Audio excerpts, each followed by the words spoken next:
Siri, I need a great speaker for our May meeting. How about Scott Friedman?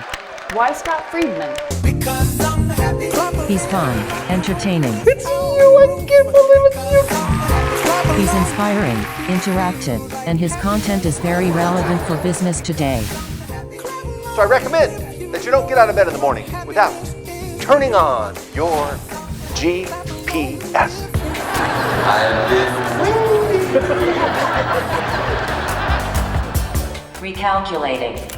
Turn left ahead, and you will have reached your destination. Unless you want to continue being a stupid jerk with a crappy attitude, in which case your destination will be a crappy life.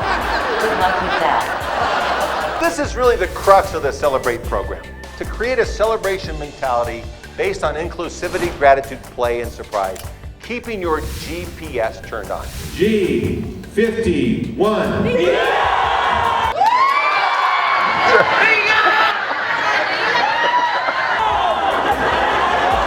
Is it one of those stock presentations? No, with over 30 years in the industry, Scott prides himself on creating customized material based on the relevant needs of the audience.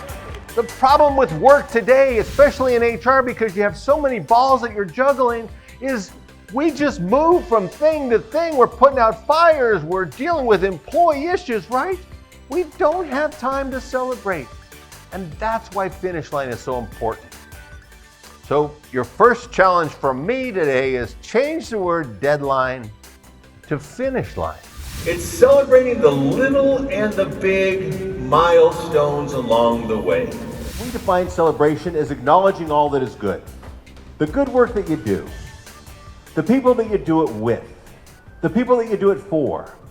It's when your to-do list becomes your done list.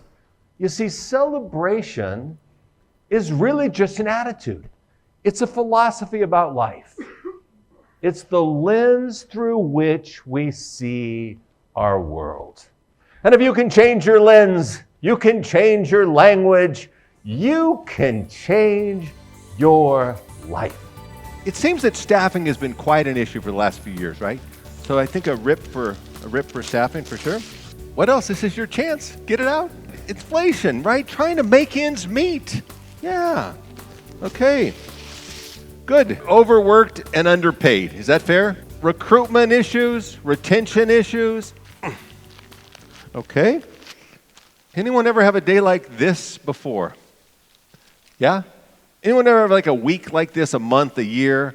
You see, when you let circumstances and emotions dictate your outcomes, where you lose sight of all the good that you do, where you lose your focus, these are the days that we have. But the good news is, with every stressor in life, there comes a gift. A chance to think in terms of new possibilities. A chance to make new choices. So if we can keep our sense of humor, we can look for the lessons, the silver linings, then just like magic, we can restore all these torn feelings.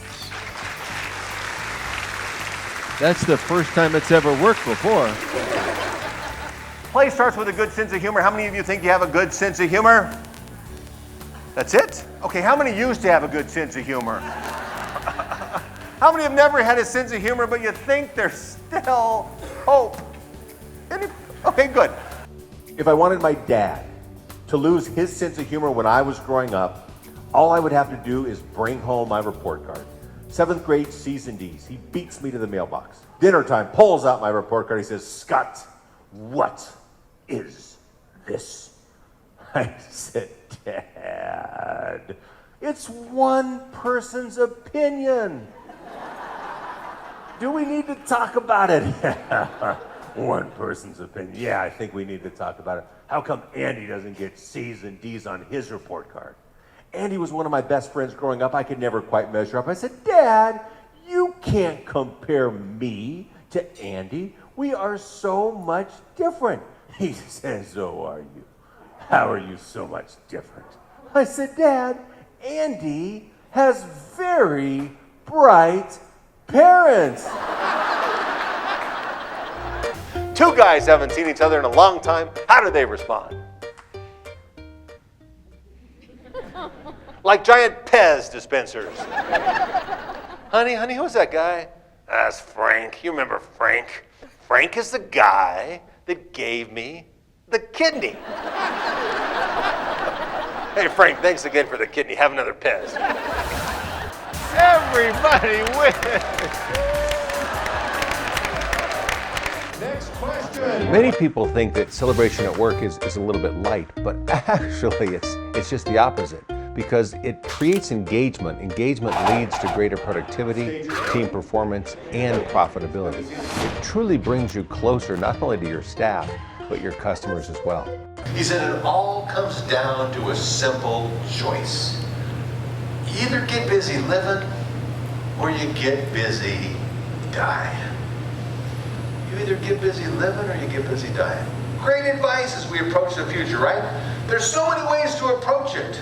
We can fear it, we can ignore it, we can deny it, we can just accept it, or we can anticipate it, we can imagine it. But the best way to predict the future is to create it. You want to create true connection? What do?